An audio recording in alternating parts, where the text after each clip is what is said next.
needs from. That's just the way you make me. Get that big deal feeling this Prime Day, June 23rd through the 26th. Sometimes I just want what I want right now, you know?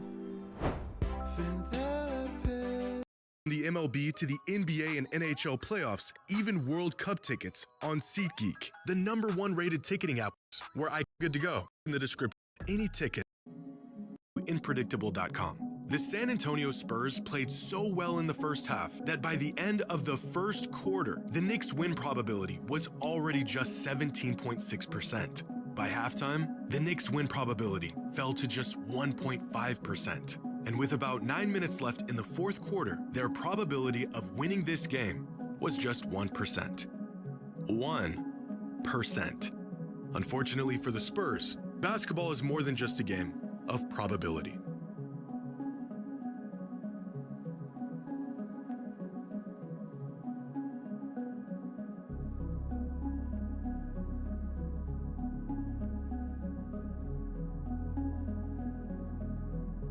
This, ladies and gentlemen, is a visual representation of the greatest comeback in the history of the finals, and quite possibly the history of the NBA. Because what the Knicks did on Wednesday night wasn't just improbable, it should have been impossible. How in the world did the Knicks pull this off? Well, you have to see it to believe it. Earlier in the series, Keldon Johnson goes in hard. Can't get it, the tip misses. The first signs of a catastrophic meltdown by the Spurs all started right about here. With just under 9 minutes left in the third quarter, down 27, Josh Hart brings the ball down the court and feeds OG Anunoby for an easy dunk. The Knicks playing with a tangible sense of urgency considering their circumstance. The Spurs rebuttal. Right now, is coming back with a little more fight. A contested 25-footer 4 seconds into the shot clock. Tim Legler was on the call, and his commentary on this possession could not have been more spot on. And right now, Mike Brown doesn't mind those quick threes by the Spurs. Even if they go in, you want to speed this game up to give your team more possessions. Just moments later, Jalen Brunson hits a three, putting the Knicks on a 7-0 scoring run while Taylor Swift cosplays as an actual Knicks fan. Spurs call a time. I didn't even actually watch the game, so that's why I'm kind of like tripping. All right, let's get it.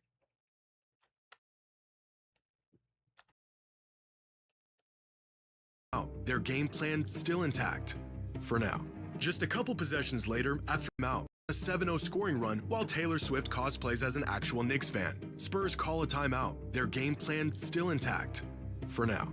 Just a couple possessions later, after a miss from Brunson, the Spurs come down and get into a two-man game with Wemby setting a screen for De'Aaron Fox. Wemby pops out, and Fox passes the ball to absolutely no one. Knicks ball, we're going the other way. Fortunately for San Antonio, the Knicks do not convert on this possession, so the Spurs have a chance to come down and extend their lead back up to 25. With another deep, wildly contested three-pointer that of course doesn't fall. The Knicks, on the other hand, come down, move the ball around until they find OG in the corner for this open look.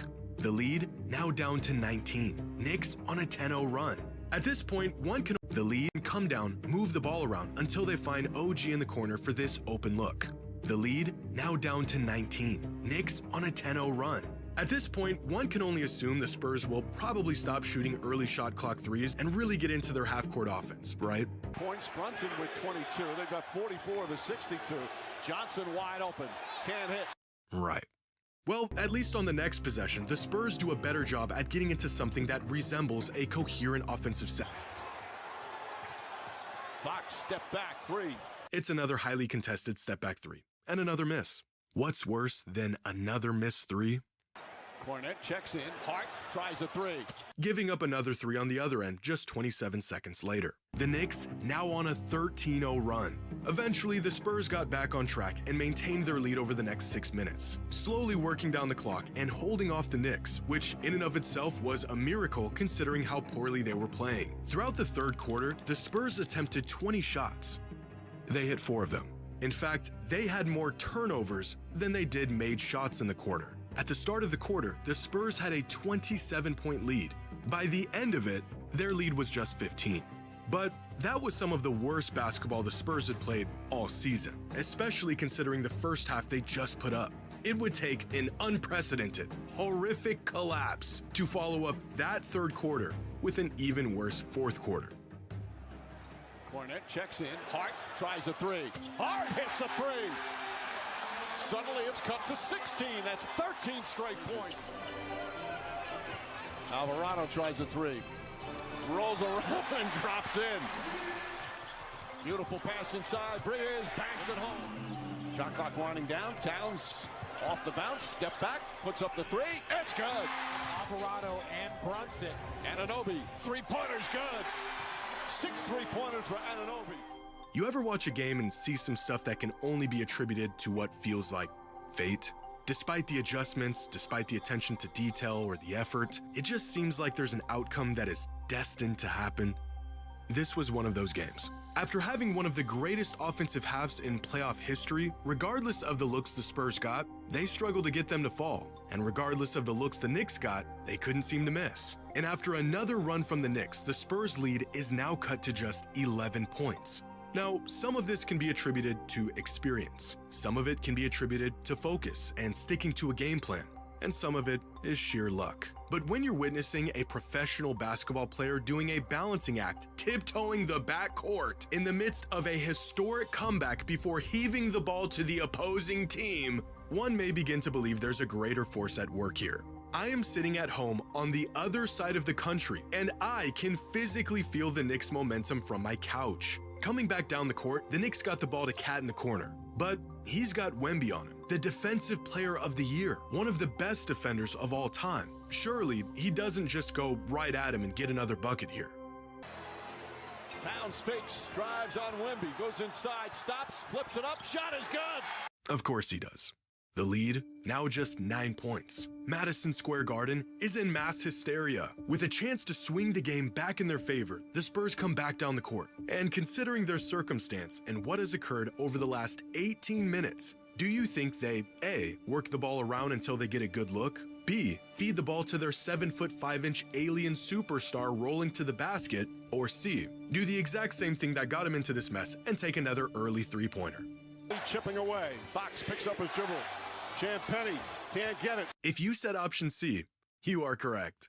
But look, the Spurs forced a turnover on the other end. They've got another chance to build this lead back up on the fast break. Any guesses as to what they will do on this crucial, potentially momentum-swinging possession? Castle may have gotten a piece of it. Fox kicks it out. Vassell, right side, three-pointer, can't get it. You can't make it up. Down on the other end, Jalen Brunson works his magic and makes a tough layup off the glass to shrink the lead to just 7. The Knicks are now on a 17-4 run against the youngest, most inexperienced finals team in league history. Now would probably be a good time to call a timeout. Fox searching. Anunoby on him. Fox steps back, jump shot, puts it up, can't get it. Wemby tips it out of bounds. Nick Ball. Or not. The Knicks come back down the other way and immediately set a screen for Brunson. Why is Wemby guarding a 6'0" Jose Alvarado 20 feet away from the basket? I don't know, but after the switch, he's now on Brunson. But now he's dropping back to play strong side help with Champagnie in the corner. The Knicks swing the ball to the other wing, and there's Wemby right on time to help. And guarding this corner man is Champagnie. But wait, he was supposed to be in the opposite corner, which means someone's open. Off the bounce. Corner three. Anunoby. Bang! 4-point game. Timeout, San Antonio. One possession game. Mitch Johnson realizes he has the autonomy to call a timeout. Larry David is losing his mind, and the world is ending. Or at least it feels like it is, if you're a Spurs fan. But there's still hope. After trading a few buckets, the Spurs maintain their 4-point lead until there's about 2:20 left on the clock, and Jalen Brunson hit this three over Wemby. Shot clock at 5. Brunson fires up a three. Puts it in! 1-point game! This building is shaking right now!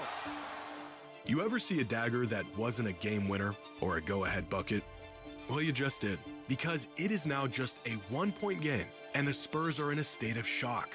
How do I know this? Because on the very next possession, De'Aaron Fox, the team veteran, a starting point guard in the NBA Finals, did this. Him up now, Karl-Anthony Towns.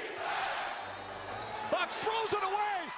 After 2 quarters of some of the most appalling basketball you've ever seen, This should have been the nail in the coffin for the Spurs and their hopes of winning this game. Josh Hart ahead of the pack, lays it up. Lost. Oh, he missed the layup. But it wasn't. Miraculously, Josh Hart missed this wide open layup. You're finally locked in on an edit. Then you realize you don't even have the footage, you're out of credits, and you're not sure that you can actually use what you even downloaded. Going down 3-1 in the NBA Finals is virtually a death sentence. Throughout the 7, Can't get it. if you said option C, man is Champagny. This building is shaking right now. Are in a state of shock. How do I know this? Because on the very next possession, De'Aaron Fox, the team veteran, a starting point guard in the NBA Finals, did this. Him up now, Karl-Anthony Towns. Fox throws it away. After 2 quarters of some of the most appalling basketball you've ever seen,